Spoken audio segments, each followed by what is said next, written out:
When you're conscious, the quality of what you do increases dimensionally.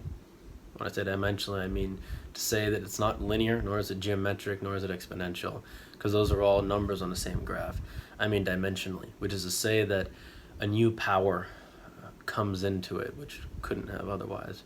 So I'll use the Beatles, for example. When they first started making music in the early 60s, it was very basic, like pop songs, like She Loves You, yeah, yeah, yeah, right, Can't Buy Me Love. Nice, fun stuff, right? And they had skill with the music and everything, and they had a musicality to them. And then as they continued along, their perceptions dynamicized. They listened to Bob Dylan, they met Bob Dylan, who was very much into writing ethereal lyrics and so forth. And they went to India. And while in India meditating in an ashram in 1968, they wrote the White Album, which is, to my mind, their best album. It's not my favorite, but it's their best as far as I'm concerned. The quality of the lyrics, the compassion given in some of the songs like Dear Prudence, While My Guitar Gently Weeps, right? The fun and poppiness of some of the McCartney songs. You see, and that's because there was a spiritual undertone to it. So it had depth, it had color, it had some dark songs also, like Happiness is a Warm Gun, and Your Blues. The lines of that is, yes, I'm lonely, wanna die, right? There's a dynamicism to it, which didn't exist on anything previously, actually. How? Well, they're meditating. They're meditating all day, or whatever. They're in a spiritual environment all day. And as a result, more parts of themselves came out. More parts of the self, the large self, the large-S self, the total self, the incorporeal self, which can feel happy, sad, angry, worried, excited. Those things were able to take expression through music. And that's what an artist is. They're simply a carrier of energy. They're not some and then there's a music to it, or there's acting, or there's paint, or whatever, and they've developed a skill, you know. There's a song by House of Pain, Jump Around, is like, I got the skill, come get your fill, right? When they have the skill, they can then put it into that from a technical standpoint. But that's art. When you bring yourself into it. But who is yourself? That's a good question too, right? John Lennon was trying to destroy his identity.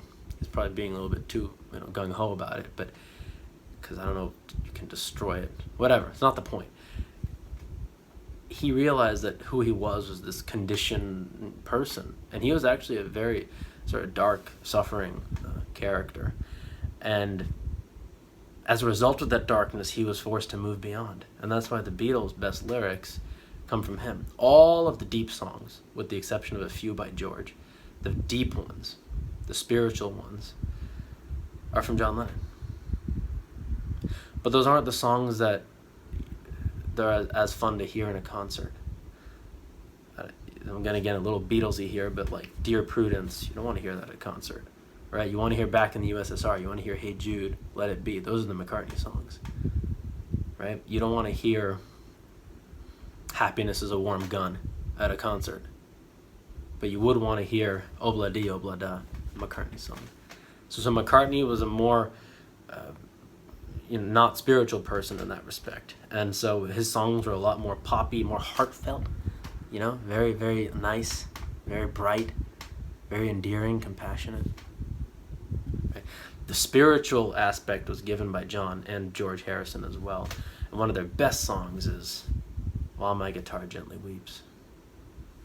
He wrote that in India, George. And the lyrics are, I look at the world, see all the love there that's sleeping, while my guitar gently weeps.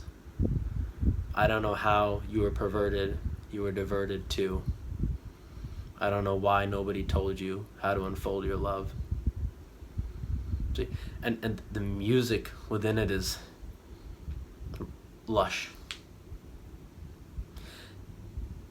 This is the power of the meditation. And I visited this ashram actually last year.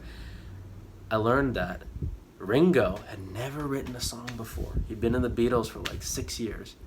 He'd never written a song. And he wrote his first song when he was in India. And within 2 months, I think John said he wrote 15, Paul wrote 13, right? And these are good songs. They had so many songs that they're creating an album. They're like, well, we have too much material for an album. So they made it a double album. The White Album's their only double album. See? And I would add as well that their thoughts and their ideas helped open people up in the 60s in ways that they hadn't encountered before. The Indian spirituality was not something that was prevalent in the West. It was probably something that was made fun of to some extent, and certainly largely misunderstood, or just something that people weren't aware of.